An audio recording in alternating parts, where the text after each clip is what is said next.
শ্রীরামকৃষ্ণ পরমহংসদেবের জন্মতিথি উপলক্ষে শ্রুতি নাটক ও গল্প পাঠের পাঠশালা, প্রতিশ্রুতির বিনম্র নিবেদন, কথামৃতের কথামালা।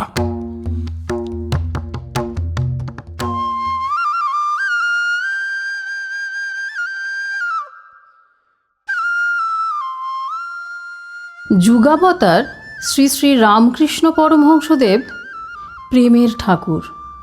সাধারণ মানুষ তথা ভক্তদের সহজ সরল ভাষায় শিক্ষা দিতেন কিভাবে জীবনে ঈশ্বর লাভ করা সম্ভব।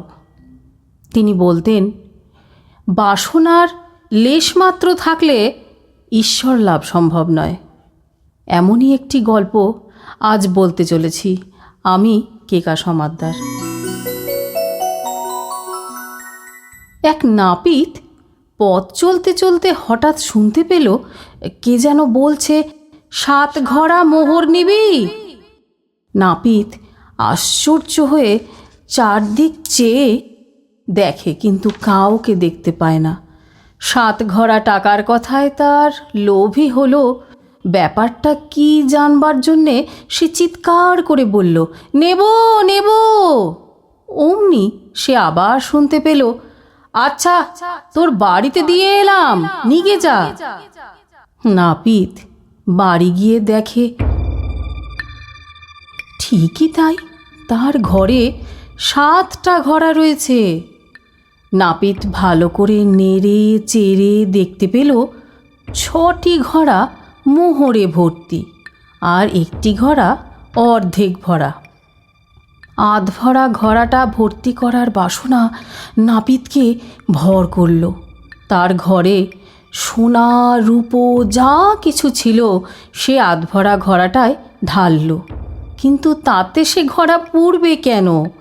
নাপিত তার সংসার খরচ কমিয়ে টাকা পয়সা সেই ঘড়ায় ফেলতে লাগলো। তাতেও কিছু হলো না, ঘড়া সেই অর্ধেক ভরাই রইল। তখন নাপিত রাজার কাছে গিয়ে বলল, রাজামশাই, কম টাকার মাইনেই সংসার চালাতে পারছি না মোটে, দয়া করে একটা ব্যবস্থা করুন। রাজা তার মাইনে বাড়িয়ে দিলেন, কিন্তু নাপিতের যে দশা সেই দশা। এখন সে লোকের কাছে মেগে পেতে খায়, আর টাকা কড়ি যা পায় তা ওই ঘড়ায় পড়ে। রাজা একদিন তার দুর্দশা দেখে বললেন, হ্যাঁ রে, আগে তুই কম মাইনে পেতিস, তাতে তো তোর বেশ চলতো। এখন তোর মাইনে দুনো হয়েছে, তবু তোর চলে না কেন রে? তুই কি 7 ঘড়া মোহর পেয়েছিস? নাপিত থতমত খেয়ে বলল, আগে আপনাকে এই কথা কে বলল? রাজা বললেন, যে সেসব পায় তার এমনটাই হয়। আরে সে যে জকের ধন। জকটা আমার কাছে এসে বলেছিল 7 ঘড়া মোহর নেবে। আমি জিজ্ঞাসা করেছিলাম, এসব ধন দৌলত জমার না খরচের? এই শুনে জকটা পালিয়ে গেল, কোনো জবাবই দিল না। ওসব মোহর কি নিতে আছে? ওর থেকে একটা মোহরও খরচ করার জো নাই।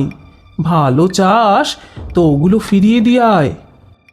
এই কথা শুনে নাপিত তাড়াতাড়ি যেই জায়গাটায় গিয়ে বলল, তোমার মোহরের ঘড়াগুলো তুমি নিয়ে যাও, ওসবে আমার কাজ নেই। জক বলল, আচ্ছা।